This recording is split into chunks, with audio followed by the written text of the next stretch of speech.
Welcome back to the DEO Growth Secrets podcast. This is a place where growth minded dental leaders come for insights, innovation, and inspiration. And I am your host, Kendall Hussein, and I am thrilled that you are joining us again. If you missed episode 225, I need you to go back and give it a listen because today is a continuation of that incredible conversation. On May the 1st, we spoke with Leah Zipperstein and Clay Griffith about how IV sedation isn't just a patient convenience, it's a production multiplier and a practice transformer. And so today we're going to be diving even deeper into the real world challenges, systems, and mindset that turn sedation dentistry into operational mastery. And so these are two voices that you'll recognize. And so first we have Leah Zipperstein, who is the head of strategy at Vesper Institute. And Leah helps Vesper navigate the modern dental education landscape with focus and clarity. I love that, Leah. Hmm. And we also have Clay Griffith here, who is head of growth at Vesper Institute. And Clay has a background in journalism and marketing. So he approaches every challenge with the story worth solving and brings to the field, equal parts structure and creativity. And so, Leah and Clay, welcome back, my friends. Woo! Thank you. Excited to Uh, be here. Yeah. We are excited to have you guys here. And so I wanted to jump in because I have been giddy since I heard that we were going to be jumping on a podcast today because the two of you met me back in June at our growth summit. And as a coach, I was all over Vesper. I was like, what you guys are bringing to the table in terms of clinical excellence and support when it comes to IV sedation, I was just like, mind blown. And I can't tell you how many times I've talked to doctors in the past, and they've been like, yeah, I'd really like to do IV sedation, but Yeah. I'm scared. My teams aren't going to be trained. What if something goes wrong? Is it really worth it? Right. And so I was like, yes, Vesper Institute to the rescue. And so I want to dig in with you guys today and really start with the big picture. And so, my very first question is like, what is the operational value of IV sedation for the dental practice? Like, I just feel like so many dental offices don't know what IV sedation can do for them in terms of operational value and patient care. Respect. Leah, I'm gonna let you have first whack. Take it away, sister. Yeah, no, that's a great place to start. I think IV sedation, as you said, the hesitation for a lot of dentists is it safe? I'm worried about hurting a patient, and that is certainly where it needs to start. It is a, clinical thing that you are doing, but ultimately the value is that it becomes an efficiency engine for your practice. If you guys were at the DEO Summit, we talked about this concept of value per appointment. And that's the game changer, is you are able to orient your day in such a way that you can stack treatment and basically hit your production goal out of the water in one or two appointments instead of waiting the whole day, the whole week. If you're operating where IV sedation is that central engine and that central focus, your schedule is so efficient. And the patients love it because they don't have to keep coming back. Typically, that might be the case if you have a really complex case, which, hopefully you do, and you're taking care of your patient. Well, they come 1 week, they come back in 3 weeks, they come back, in 5 weeks. With IV sedation, you can knock out all that treatment in one sitting. The patient's happy, and then it's also great for you and it's great for your staff. Imagine those days when your schedule runs smoothly. It's not chaotic, it's focused. That's what IV sedation allows you to do kind of operationally. Yeah. You Those go. are the days when the schedule runs smoothly, right? Yeah, yeah, yeah. I think when at the summit, which was again just lovely. If listeners, if you haven't been, it's fun. It's fun. Check it out. When we're at the summit doing our talk, we pictured up a fictional patient and a fictional doctor, and in our trotting out of this fictional doctor, we kind of said like, hey, like the doctor, feel strain. I feel like I'm running from, operatory to operatory, column to column, not a piddly appointment, but not this grand meaty thing either. And I would love the opportunity to have a grand meaty thing where I do get to quote unquote sit down at the workbench and do a a larger bit of treatment, perhaps something more complex and stimulating for me as a clinician. And it's operationally efficient and the production value is there as well. And so really kind of like IV sedation is the unlocker there. And I think what we really found in kind of discussing with lots of folks at the event was more folks actually than I thought Kendall had. Not a huge amount, but certainly more than I thought, actually had the permit. They've got the skill. They're ready to roll, and they're actually not deploying it in a consistent, cohesive way. And I think it really comes down to understanding this unlocking mechanism of that's where the value is. It's not the one-off charge that you get back for the deployment of the thing, of the sedation. That's nothing compared. It's the fact that you can now stack up treatment and create value within each sitting. And if that's, starting off in wave one of you doing it, then maybe that's 1 day a week. Maybe that expands relatively quick into phase two. And now you're doing it a couple days a week. And then eventually you're just doing it as much as you can all day, every day. Imagine that efficiency, imagine that flow for you as a clinician, for your team, that sense of purpose. And then what you're giving to the patient, they don't have to come in all this time, take time away and, time off work and all that stuff and battle their fears. And they are able to kind of just sit down, get the thing, leave you alone and not have to think about you again. That's a great thing for them as well. So just another way of saying what Leah said. Yeah, I love it. You mentioned fears, right? Patient fears. Mhm. And as a clinician myself, really, when what holds patients back quite often from executing their treatment plans is fear, time, or money, right? Mhm. And how great is it to be able to ease those patients' fears by offering them a solution, right? That is cost effective, time effective, and it helps them get over that hurdle. And so, what do you see as like the big misperceptions from like the dental offices that ultimately hold the dentist back from fully realizing the impact that IV sedation can have for not only their practice, but for the patients and from a patient perspective? Yeah, great question. Yeah. I mean, I think starting with dentists know that patients don't love going there. It's common for a patient to say, I don't want to be here. I hate the dentist. I'm scared. But it's also common practice if you're not offering IV sedation, it's not part of your routine to be like, I know, but I'm going to try to make you as comfortable as possible. There's oral sedation. You can listen to some music. You can turn on Netflix. It'll be okay. And we just sort of, you know, encourage to the best of our ability patients to grit their teeth through a not comfortable, kind of painful experience. And a lot of patients do that, and dentists can be profitable and productive. But I would encourage dentists listening to go have a conversation, just, next time you're out at dinner with friends, and toss out the idea of like, what if I offered IV sedation? What if I knocked you out? And this could be a patient that has routinely paid for treatment. They're still a good patient.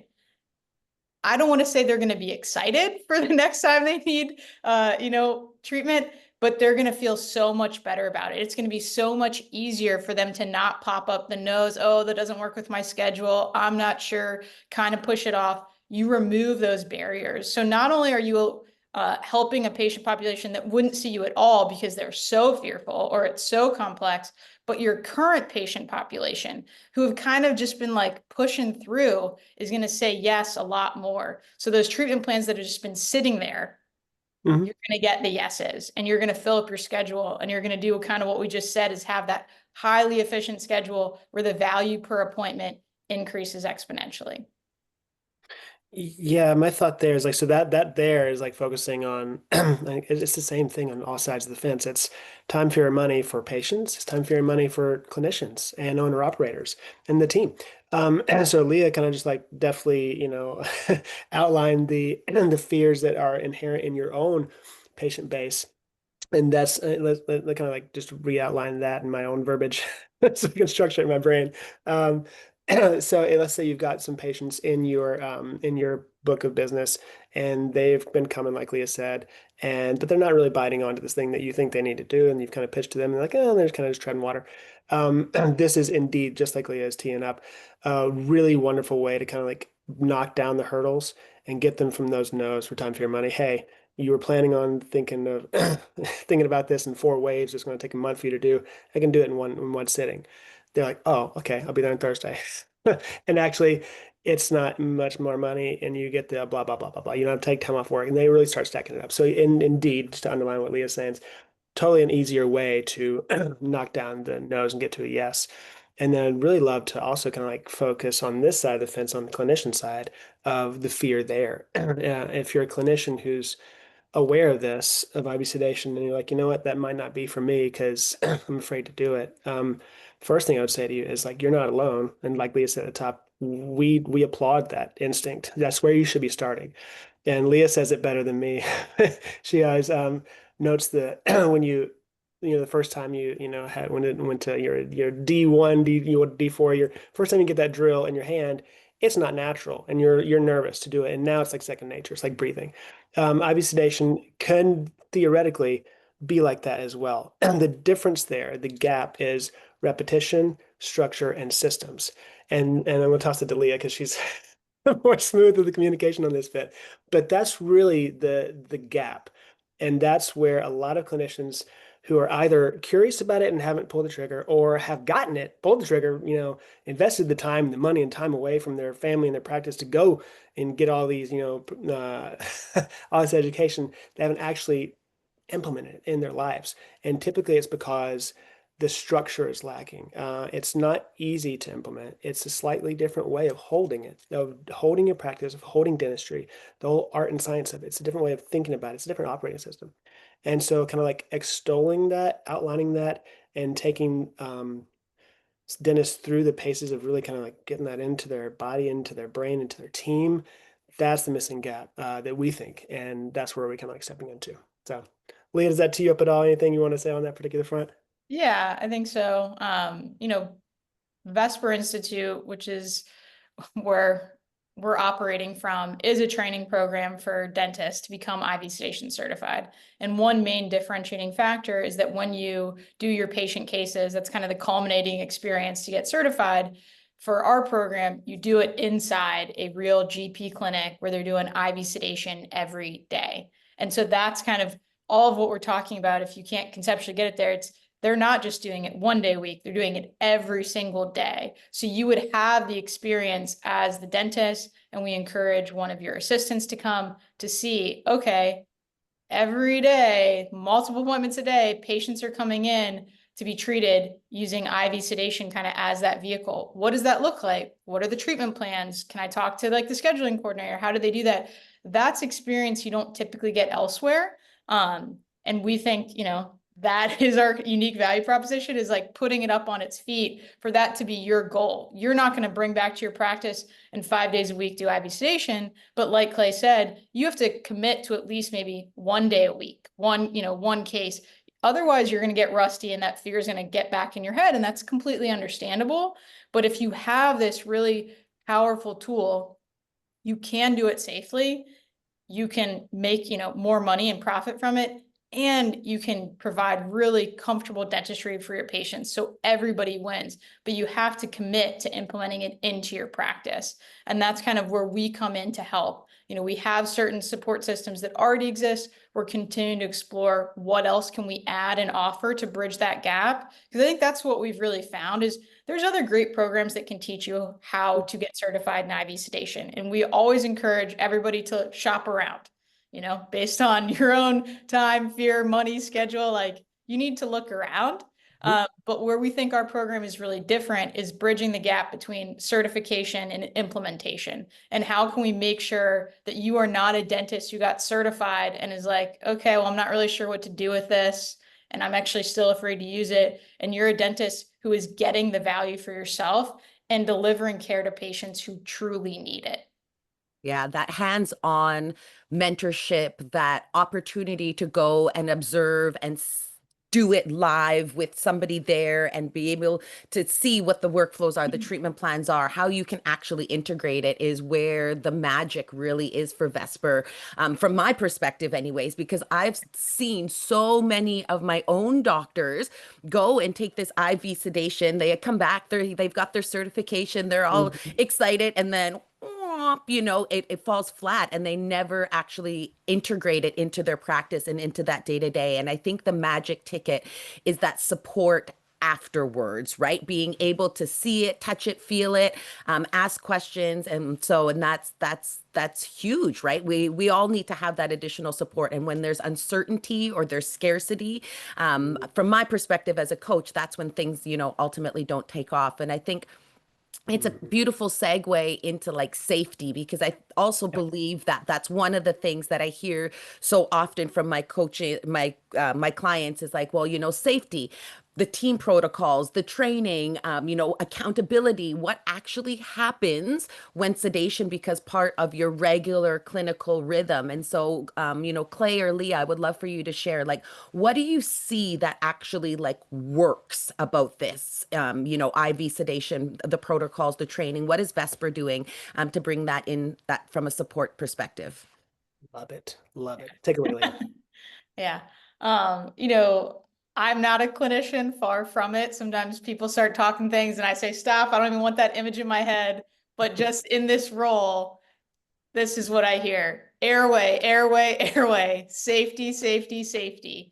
That kind of gets drilled into your head as a dentist who's in our program. It is safety first. So it's case selection, it's mock drills, it's turning safety into, a habit. You have to do it consistently. You have to just make it a part of your practice. And I think the really powerful thing can be, if you're practicing with IV sedation, then you need to be doing mock drills. You need to make sure that your staff is ready. If you're not doing it, I don't want to believe, but I think it can be the case that certain dentists don't take some of those things as seriously. They're not always doing kind of routine checks to make sure for any emergency they're prepared. But you raise the standard of care if you're practicing with IV sedation, because you have to. You kind of can't get away with it otherwise. And so that means if it's IV sedation or not, you're prepared for any emergency. And that's a lot of what our, students who have gone through the program have said, that they feel like, we make sure it's safety first and they are prepared and their dental assistants are able to come through. So they have that experience in training. I think a lot of it, just for tactically, would start off also with case selection. We want to show you what your limits are. Like, you're going to get to experience cases that you probably shouldn't do, but that's good for you to see where the boundaries are. And then also talk to the faculty about where should I start? Okay, I want to do this, but what sort of cases should I be, putting on my schedule? That's a good place to start. That now I can build towards additional skills and add this to my repertoire. Yep. Yeah, I love it. So I'm gonna make an assumption as well, and so please correct me if I'm wrong. Uh-oh. I Uh-oh. think, a lot of integration and just kind of moving the doctors and the team from one side of the scale, where you're not doing it, you're scared, you're fearful, this isn't for us, to the other side, where like you're rocking this out, you're doing it every single day, you're maximizing your schedule. There also has to be a mindset shift that Yeah. comes along with this, right? And so what are some of the mental roadblocks? Because, our mind is such a powerful thing, right? If you tell yourself you can't, you absolutely can't, right? And so how does Vesper move like the teams and the doctors through those mindset shifts, to get them to a place where they do have that operational confidence? First of all, amazing question. Well done. You don't need that from me, but it's genuine. I think for us, and I think different people on our team might verbalize it differently, but the concept is it has to start with you. It has to be genuine. Like this is, I often describe it, hopefully it's accurate. I describe this as like a Top Gun type of thing, which is to say like not everybody needs to do this. Not everybody needs to go learn how to, drive a Maserati, or like fly a plane or whatever it is. But if you want to, and if that's your general or your genuine rather, if that's your compass, then it's a good fit. And you really have to start with that self audit. Is this a good fit for me? Is this what I want to do? Or do I want, my dad is a dentist, would never touch this.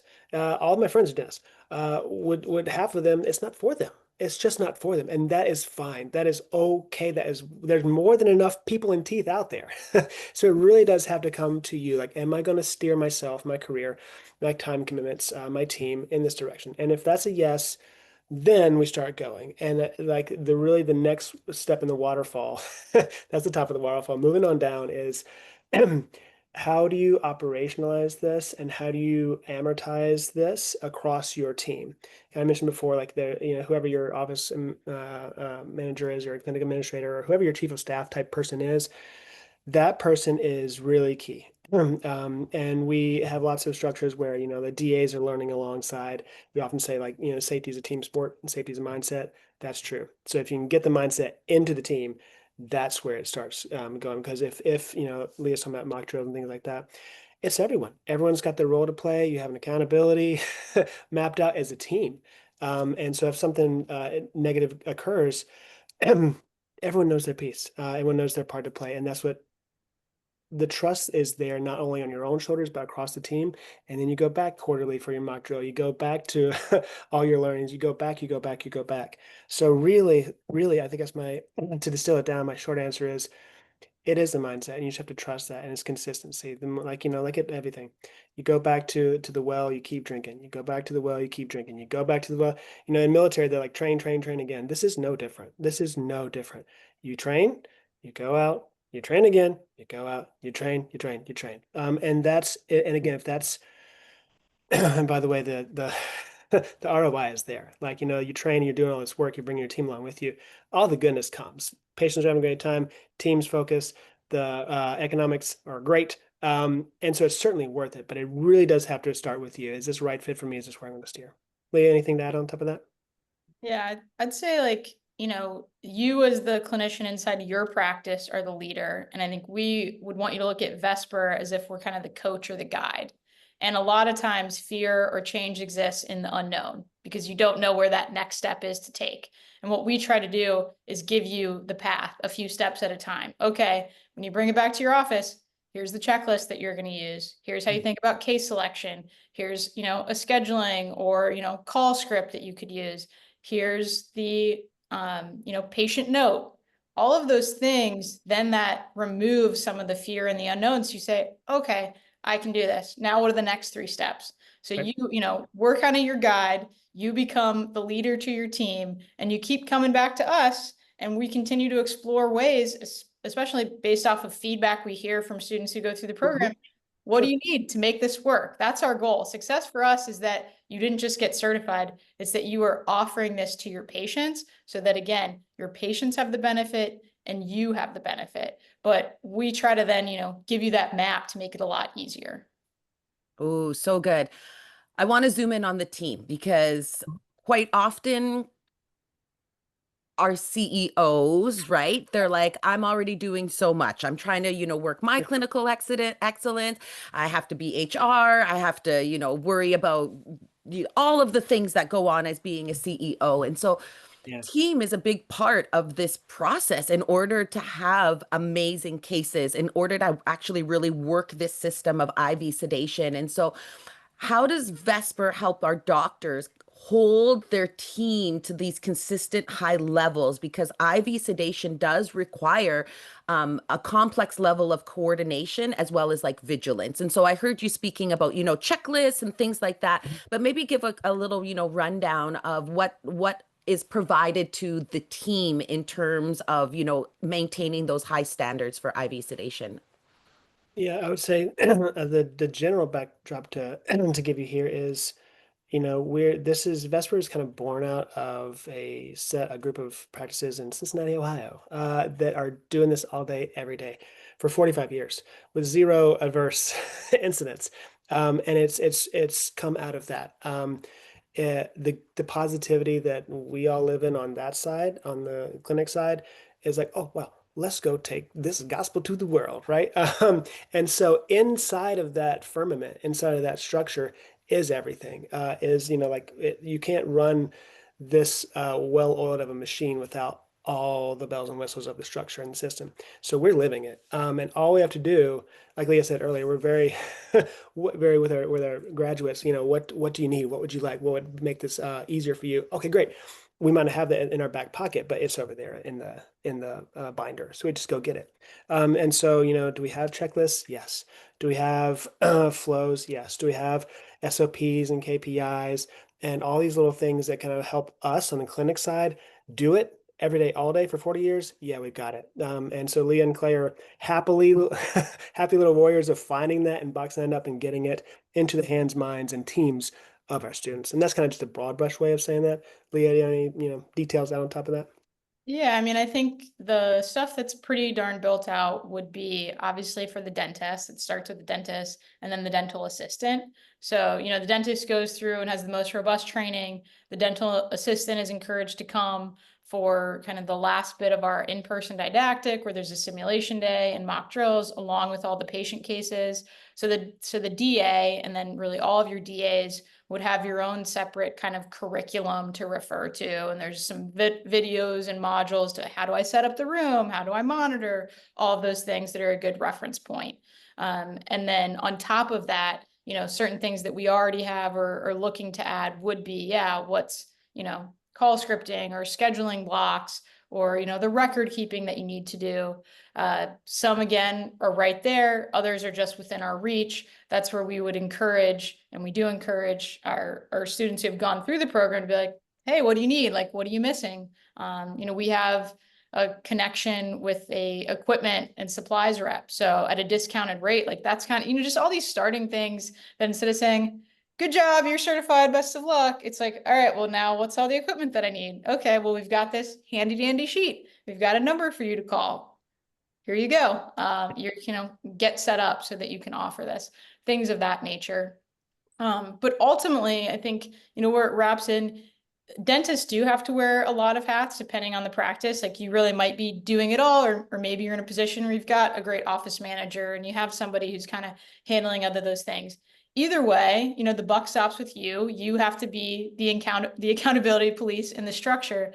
But what we have seen is if you do that and you take that on and you raise that standard, then the rest of your staff will follow. And it's a tough job market out there. There are people that are looking to jump ship every single day. So if you can be the office that offers really interesting cases, it keeps your staff engaged, and you're able to increase your profit margin, and you're probably able to pay better benefits to the staff and just a regular salary. That's another way that you can stand out in this really challenging job market. So it's not easy, and I don't want to say that that's easy, right, but it's another way to kind of differentiate yourself to get the best team, because you're going to need the best team to do these types of cases. But I'm confident that there's staff out there that wants to be involved in that.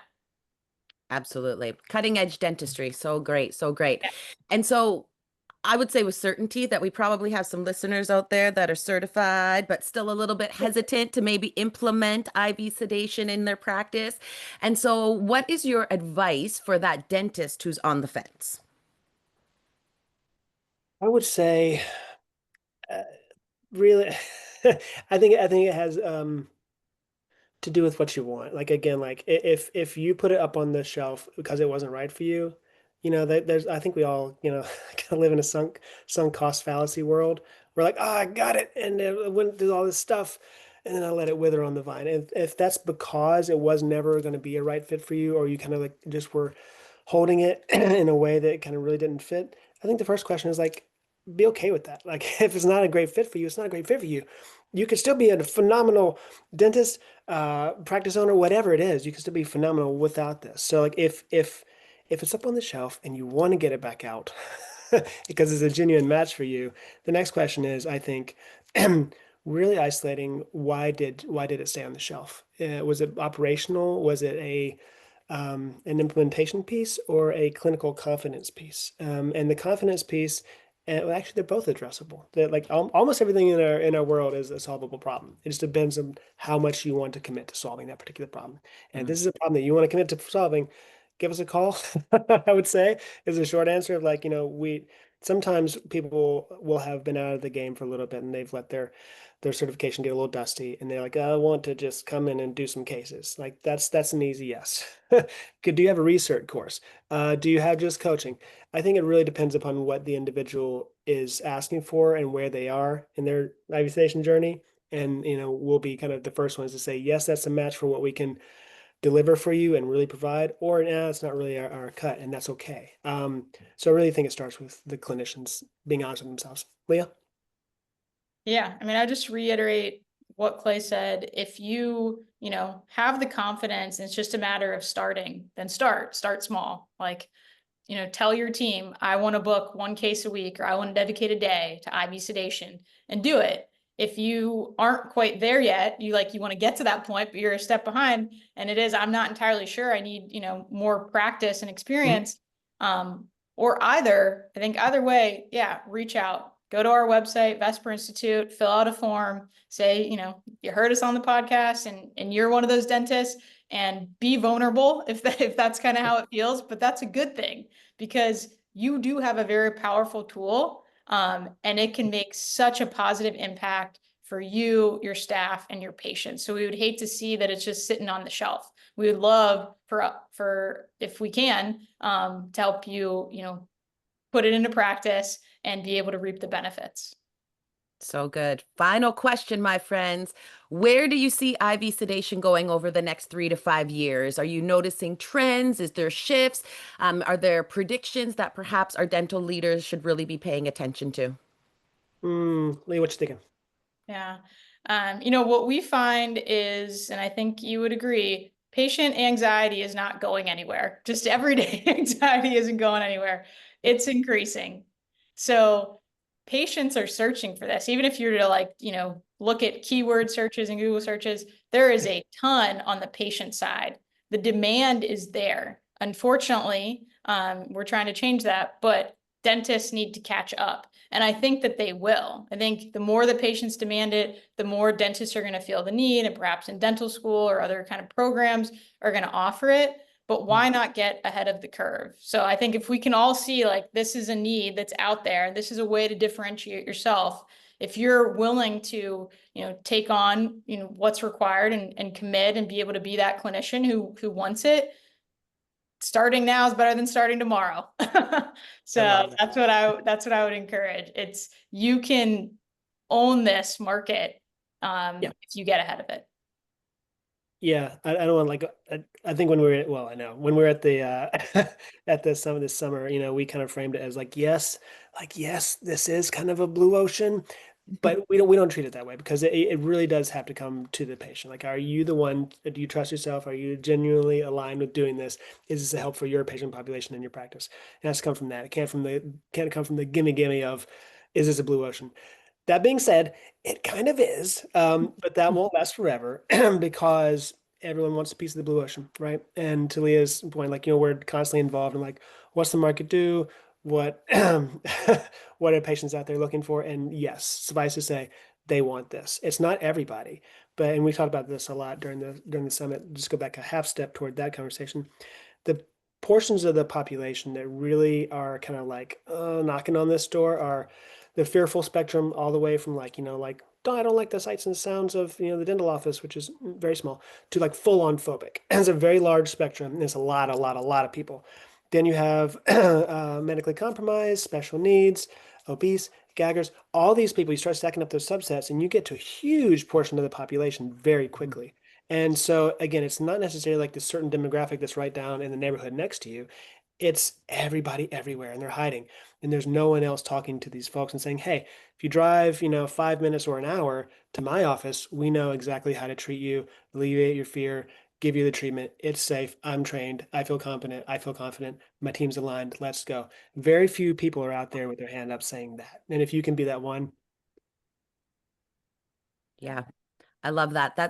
That's why we do what we do in the world of dentistry, is ultimately to get our patients healthy and to reach out and, affect our communities for a positive change. And if we can offer something to our patients that other people in our neighborhood aren't offering them from a standpoint of care, I mean, it's actually such a beautiful thing. And so I'm so grateful that we had an opportunity to chat today. It's been such a valuable conversation. And before we wrap up, Leah and Clay, is there any specific insight or an action that you hope that your listeners take away from today's episode? Take away, Leah.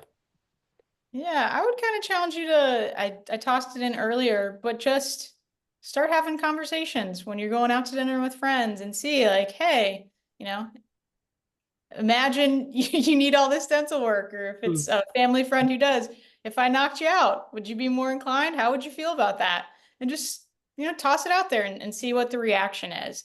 And I'm pretty confident you will find that folks who perhaps thought were just, getting by and it wasn't an issue, if they knew this was an option, they would say, oh yeah, can you do that?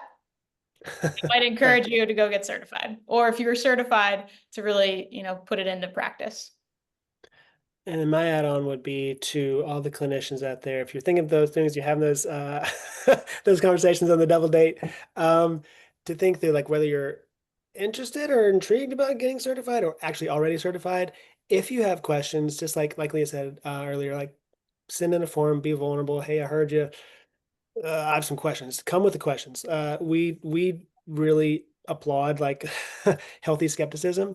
Like I said earlier, like about the drill, like everything is foreign and unknown in the beginning, and it's okay to say that. Like I'm scared about this. I'm intrigued. I want to learn more. It might not be for me, but I'm comfortable asking the question. I think the comfortable asking the question is where I'd say start. Amazing. Well, Leah and Clay, thank you once again for joining us and sharing your insights. And for anybody that's listening today that wants to learn more, please go and check out vesperinstitute.com. We will link it into the show notes. And as always, my friends, thanks to our audience for tuning in, and we'll see you again soon. Keep smiling.